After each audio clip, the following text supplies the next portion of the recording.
Kalos League Finals aside, but holy goddamn, this arc is epic. Pokemon Ranger, I choose you!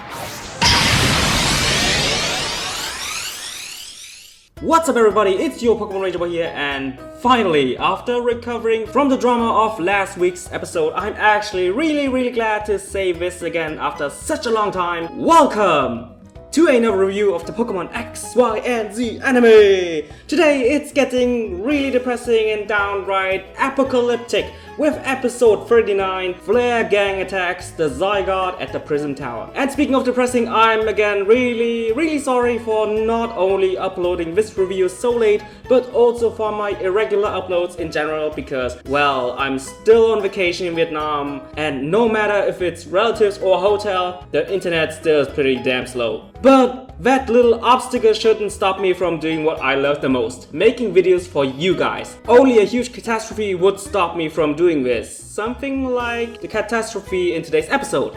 So if you really want to know what I'm actually talking about, then let's get right into the review! First off, we are looking into the red eyes of Zygarde Core 2. I think I will call him Zygarde Flare from now on, while it's destroying and deforming the whole landscape of Lumiose City to create Lysandre's new perfect world.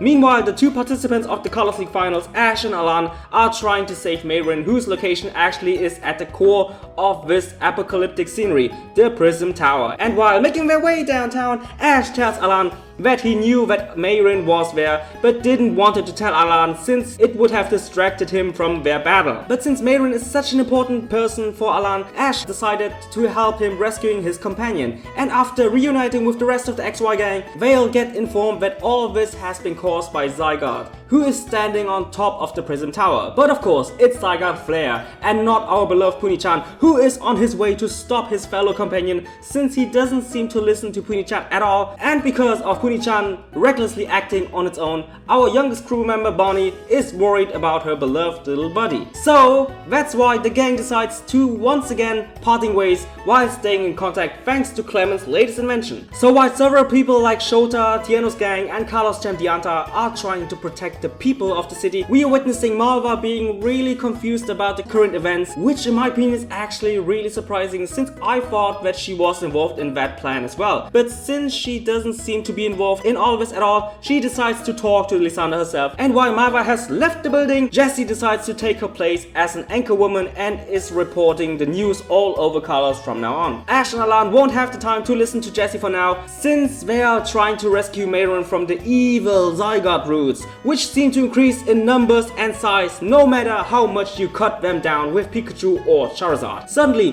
one of the flare grunts from the past is appearing right in front of our two heroes, and to Ash's and ALAIN's displease, she's also revealing that ALAIN was actually working alongside Team Flare the whole time, and ALAIN has no other choice but to helplessly stand there while letting Ash being captured by the villains. But I guess ALAIN is not the only helpless person at the moment, because many people are helplessly staring at the TV screen while Lysandre is talking about his reconstruction of his beautiful world and how, in his opinion, humanity has failed to live peacefully, and that the only way to achieve true peace and beauty is to decrease the number of humans with the help of Zygarde Flare. It's not a huge surprise that Mayrin was shocked by Lysandre's true nature as well, and after being rescued from another flare grunt by the one and only Professor Sycamore, they both decide to head towards the Prism Tower as well to save her beloved ALAIN, who still can't believe what he actually has done to Ash and the Kalos League, and who can actually blame him. He just recently won the Kalos League title and thought he would be the good guy, but in reality,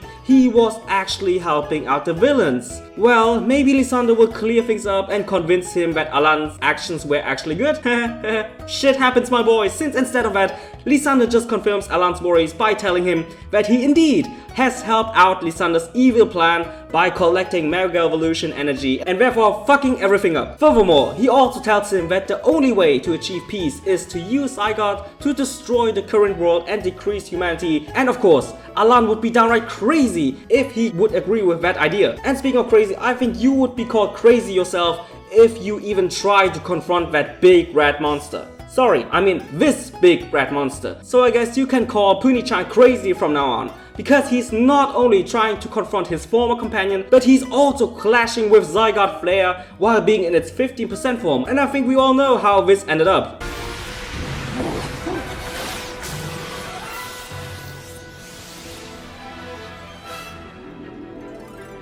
And although we saw how that clash ended up, Bonnie doesn't need to watch that, since she's deeply connected with Puni-chan and therefore knows that it's suffering right now. But unfortunately she, the rest of the gang, Blaziken Mask and Clambot have no other choice but to helplessly watch while being blocked by Team Flare Grunts. And what about our main protagonist? Just like his friends, he's also helpless and can't do anything other than screaming at an embarrassed ALAIN while the second plan of Lysandre is being set in motion. Because Puni-chan is now transforming into Zygarde himself and now is clashing with Zygarde Flare for an epic death battle next week. Yes guys, that's the end. And like always, cliffhangers are the worst nightmare of every anime fan. But we can't change that, so therefore, let's dive right into the rating. What can I say about the story? This story, unfortunately, was kinda obvious because if you have played the games, you actually already know what Lysandre's motivation and goal actually is. But even if you haven't played the games, if you have watched the whole XY series together with the Mega Evolution special, then this outcome was perfectly clear. We expected how ALAIN would react, and we expected that Lysandre would do something like that after capturing Zygarde Core 2. But the reason that I still have rated this really high is that we now have an accurate demonstration of how exactly Lysandre's plan works and what kind of disaster it's causing, and in my opinion, it's great. Also, I have to point out some refreshing and surprising events, like for example the fact that Lysandre has captured Ash because he might be a chosen person, and I will look forward of the meaning of all of this connected with Ash. Also, Malva as a Flare member being surprised was also really cool to see, although if I remember correctly she was also kinda like this in the game, but I have to look that up later. And of course, another awesome thing is the foreshadowing of Zygarde vs Zygarde, with all the things being at stake, including Puni-chan's deep bond with Bonnie, the rest of the gang, and its faith in humanity in general. Love it, and in the end, story gets an 8 out of 10. What can I say about the focus? The focus, I can't say a lot, because the first and second part of the focus has just one thing in mind: to introduce us to the Flare arc, and unlike last week's focus, it's really accurate, so 10 out of 10. And just like always guys, the animation at last, what can I say about it? Just like the Kalos League, it seems like the animators, just like always, have put a lot of effort into the animation, and also, like always, I love it. But the most important thing I want to point out is that certain style and sense of catastrophe and apocalyptic atmosphere this episode and the upcoming episode have in it. We have seen many epic villain introductions in the history of the Pokemon anime, but in my opinion it never looked this epic. The atmosphere of the animation is heavy, the facial expressions of each and every person is downright desperate, and the destruction caused by the Zygarde power were just so mind-blowing good animated that I had no other choice but to give this animation a 10 out of 10 because the XY series still is able to deliver something new and once again proves that when it comes to animation, it's the best of the best. And in the end, this episode scores a 9.33 out of 10 with the recommendation: watch it, goddammit, watch it. And people who really have abandoned the anime because of the Kalos League Finals, do me a favor guys, slap them some senses in their brains and let them see this episode. Watch it! So guys, I really hoped you enjoyed this review. Like always, I'm really sorry again for the irregular uploads, but it's unfortunately not in my hands to do something about it. I hope you will be patient, and like always, see you guys in my comment section down below. Bye guys!